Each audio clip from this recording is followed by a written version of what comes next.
düzenek adil ve govun hakkı koydana xwa hakkı kada xwa hal berbe tabaha lemizi lve çola hal berbe tabe uçileci andi selber sermaye والمجبور بشغل نجيب لكم زارو كي خو ديكر Başkanım aslında Resulü Huda ciddi ve hatta koydana işçi zuana ve حقيقي بدنا yani ياس zaten hak daya yani goti insan tela khojera nasihat ve askeriye ama go anbiya ve khodi sermaye khodi paraya go 5 kuruş zede de 5 kuruş kem bidiyecek kem nabe ve ajı zede nabe فريق خلقي فريق هناك استفايزي فريق خلقي تلت فايزي ده كس درناخه تقو حقانيتك كولها بنا عدالتك كولها بنا يعني وقتی گو وکارمون حقی خویدانا خو حقی کدا خو بستanda Hüda Parbatman İl Başkanlığı, Merkez İlçe Başkanlığı teşkilatlarımız olarak geldik. İşte güneşin altında inşaat işçilerimizin, ustalarımızın yanına geldik.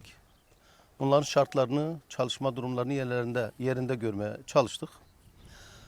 Hüdapar olarak bizim söylediğimiz şu: ülkemiz bu faiz ekonomisinden kurtulmayıncaya kadar faizin düze çıkacağı yoktur. Diğer önemli bir husus, emekçinin, çalışanın, ter dökerek ekmeğini, çocukların rızkını kazanmaya çalışanın vergiden belli bir ölçüde muaf tutulması lazım.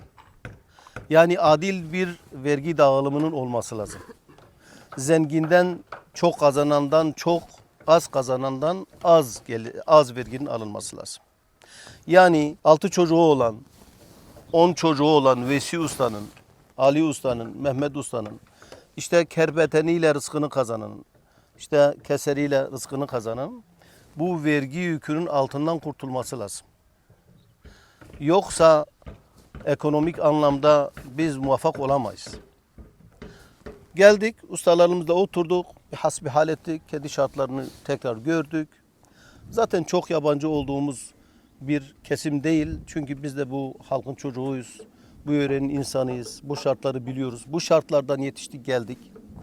Bugün bu siyaseti de aslında onların adına yapıyoruz. 10 çocuğun geçimini bu şekilde, bu şartlarda çalışan, yaz, kış, işte yazın sıcağında bu şartlarda, kışın soğuğunda bu şartlarda çocukların hem eğitimini, hem giyim kuşamını, hem ulaşımını, hem işte beslemesini sağlamaya çalışan bu insanların alın terinin karşılığının hakkıyla verilmesi lazım.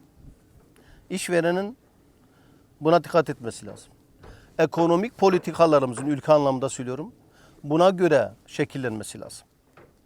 Yani bir sermayedar ile 10, işte 7, 6 çocuğunu bu şartlarda geçindirmeye çalışan çocukları arasında eğitim bakımından nasıl bir fırsat eşitliği olabilir ki? Dolayısıyla işe neresinden bakarsak bakalım, burada bir adaletsizlik var, bir sömürü var.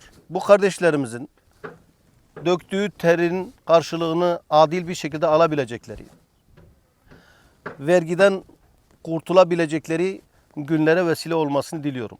Allah-u Teala kolaylık versin. Allah-u Teala bu inşaat kazalarından muhafaza etsin bu kardeşlerimizi.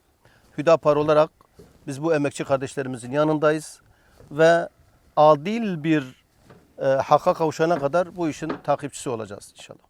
مثلا ما هو قام سري شنو هاتنجي والله زي فريق قلت ما باقي يقول كارم قول ريسكان كارم قول جملات فلا قول ريش بايزي بيه iş hendik bir işsizlik hesabı yani. İnsani muhtaç, ustaya muhtaç. Dibama iş heba arzani beciş bir goaz zavke khodi kır.